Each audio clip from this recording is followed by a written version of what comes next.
What is up, my people? Welcome to another video. I am gonna be driving today, so just FYI. Um, Anything you hear in the background, that's what it's gonna be. But I want to start off by saying two things. Number one is this has to be the year of upsets, right? Because at first I thought it was like the zone thing, Turkey Al Sheikh thing. And, I thought it is good for boxing. I will say that. Upsets are good for boxing. But I did think it was more of a Turkey Al Sheikh thing. But come to find out that it's just a new era. And a lot of the notions that we had in the past about, who's the best and who's not the best, and shit like that, is like, we're starting to see the reality that the world is becoming, or actually the boxing world is becoming more of a global sport. And things, illusions are beginning to shatter. We're starting to realize, we're trying to find out, who's actually the best. Because here in the U.S. we got a thing where it's like world champions, right? We're world champions of basketball, but we really ain't facing nobody from outside of the U.S. Of course, in basketball we're doing it now, and we're better than everybody else. Obviously, because we made up the sport. But my point is that's part of the reason why this is the year of upsets. We got Wilder losing twice. You could call it an upset. I mean, it was an upset, but with Wilder, it's like a toss-up. We got, I think this is the same year we got Ryan Garcia versus Devin Haney. That was an upset, right? So many upsets. You got Broccoli versus Anderson. So many. It's just it's crazy. So I think we need to continue in this route. I personally think there's a lot of fighters that still need to fight, on neutral ground, so that we can find out, what's up. Because the thing is, we keep these fighters in a dome, and it's not just the U.S. The U.S. is the biggest offender of this, but the truth is that everybody's doing it, right? Everybody's keeping their fighters in their own countries. The Japanese are doing it. They're keeping them away from, the international stage. But as the world becomes more of a unit, it becomes more united, with the internet, with, everything just becoming closer together. We're going to start to find out who's really, the best, right? But there seems to be certain factions that are still trying to keep their fighters away from certain people, and we're starting to find out who are actually, like I said, who are actually the best. But it's like, fighting isn't for everyone. That's the other thing I wanted to say. It's not for everyone. At the end of the day, it's a blood sport. And the reason I got this picture here, it's something I came to find out recently. Because it changes subjects just slightly, but it's still going to be connected. I've always wondered if the Aztecs and the Toltecs and all of these guys, if they actually had a martial arts. And because for me, it's always been impossible for a people not to have a martial arts if they were accustomed to war, if they were accustomed to conflict, such as the Mayans and the Aztecs and the Toltecs and all of these people. They were accustomed to war. They were accustomed to combat, with melee weapons and stuff like this, right? And so you add that to the fact that most countries have some sort of wrestling, right? They have some sort of wrestling that's connected to their culture, and partially because it's a very natural way of fighting for humans. It's less taxing on your joints when you're punching and stuff like that. You tend to injure your hands more. The way they boxed was different to the way we box today. Of course, it was a lot more brutal and a lot more based on blood. Now, what they used to do is they used to grab these stones and fashion them into bare knuckles, or brass knuckles, like something like brass knuckles, and they would hold it in their hand. They would grab it in their hands like a fist, and they would wrap it around with cords and or ropes or something, and hold the brass knuckles in that way in order to strike each other in the head. And their helmets, they would wear protective helmets, not necessarily because they cared about the protection. They just wanted it to last long enough to make each other bleed, right? To make each other bleed, and the blood would drip from the helmet to the floor, which was made out of a stone that kind of collected the blood, and the blood was sacrificed to the gods. So basically, the sport, it was a blood sport. It was a ritual blood sport.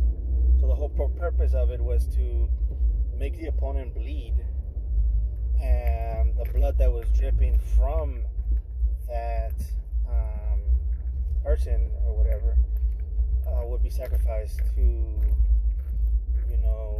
whatever god they were worshiping. Because one of them was Quetzalcoatl, and there's another one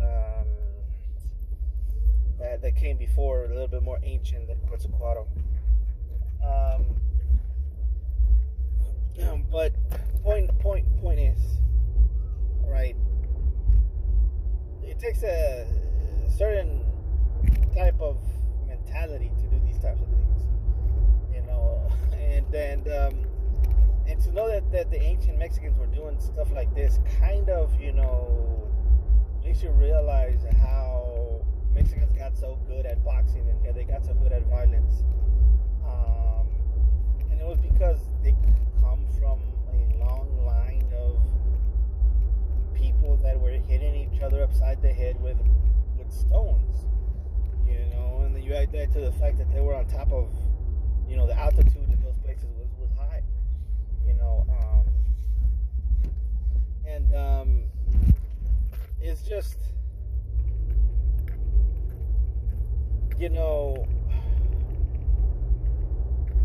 it's genetics, right? Sometimes it's genetics. It's just from a long line of genetics and a long line of hardening people a certain way.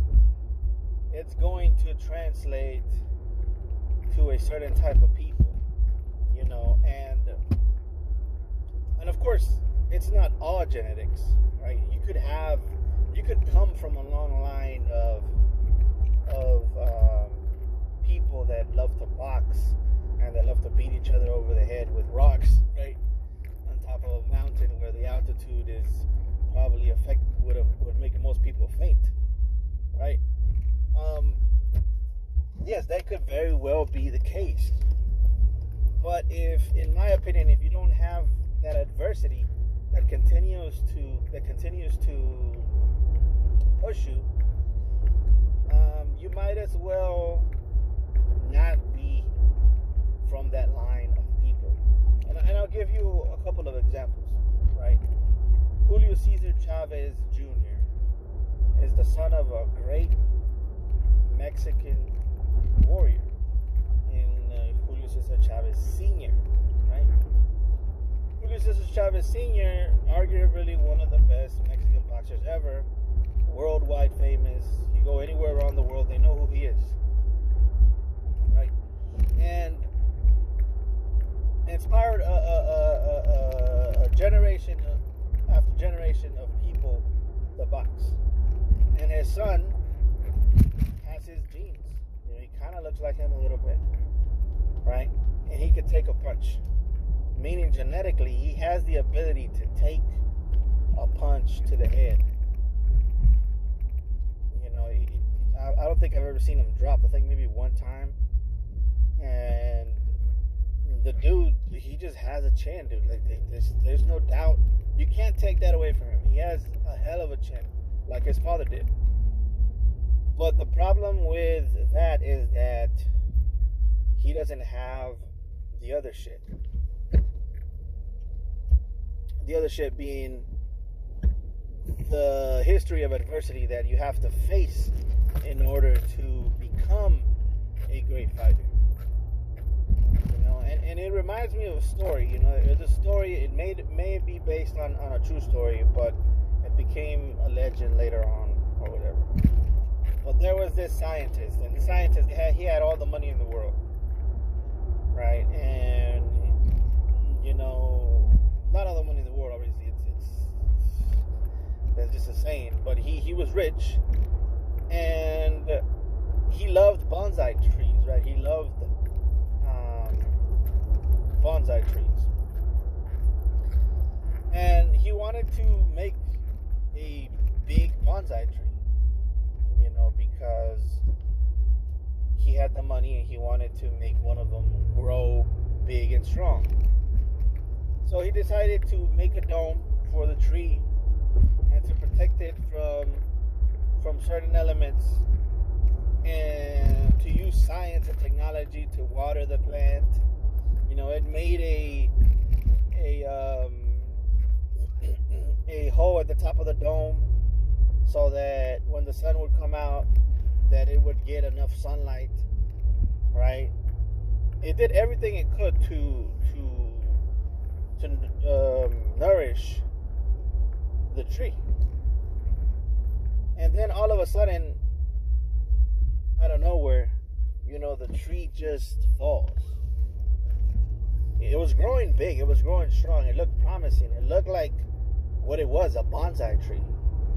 So it had the roots of a bonsai tree. It had the genetics of a bonsai tree. But for some reason, it just fell out of nowhere. It just died. And the scientist, it was like, I don't understand. I made all the calculations possible for this thing to grow and be strong. It has the genetics of a bonsai tree, so it should grow big and strong. I don't understand what happened. Right? And finally, he realizes what happened. After a long time of looking at his notes and calculating, trying to see what was going on, he realizes the problem was that the tree wasn't getting enough wind. Since the dome was protecting it from wind, the tree just didn't develop a resistance to adversity and a resistance to you know, when you get pushed, you develop a resistance. You know, this is the reason why a lot of people from my generation, they really don't care about words that much, because we came up at a time where people would roast each other left and right, and you know, we just roast each other, right? So in a sense, it's like, to us, it's not really, you know, that big a deal, because we developed a resistance to it.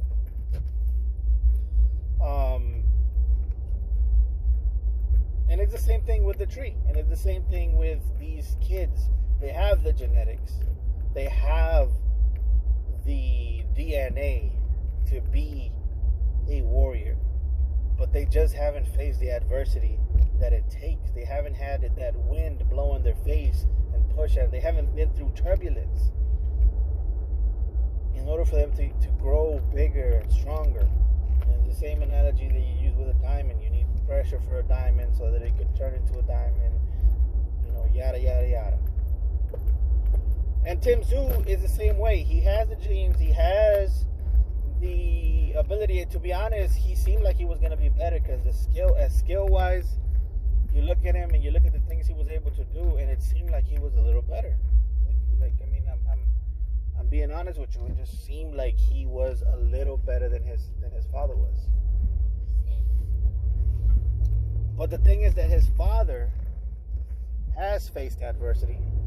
His father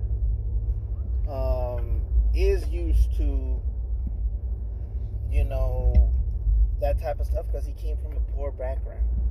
He was not a rich guy like more than likely Tim Tszyu was, and more than likely Julio Cesar Chavez Jr. was, Jr., right? And that makes you soft. That makes you weak. You know, it's been said time and time again. It's hard to get up and train in the morning when you're sleeping in silk pajamas, right? And when it comes to Tim Tszyu, right, he faced adversity, in my opinion, real adversity for the first time when he faced Fundora. When he faced Fundora, he found out what boxing was really about. He found out that boxing in its true form, in its true essence, is violence. Plain and simple. It's just violence. It's two people bashing each other upside the head. You know, if you take it back to its origins in every way possible, you know, boxing is just brutal. You know, people forget that. Oh, technique. Yeah, it's true. It could become an art form. But at the end of the day, you know, you could dance around all you want. You could look fancy all you want. But somebody's going to go out there and they're going to punch you in the face, and then what are you going to do? You're going to start bleeding. And that's what people, they see their own blood sometimes, and they panic. And I know Tim Tszyu didn't seem like he was panicking. He has a good poker face. But inside his brain, that's what really got scarred.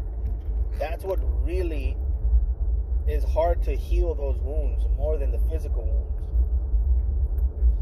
You know, and it makes a psychological impact in some people, and they cannot bounce back from that.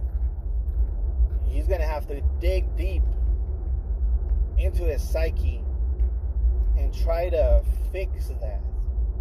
And it's going to be hard because, like I said, a lot of times it takes hard times to make people tough, you know. And my personal advice would be maybe like hypnosis or something like that.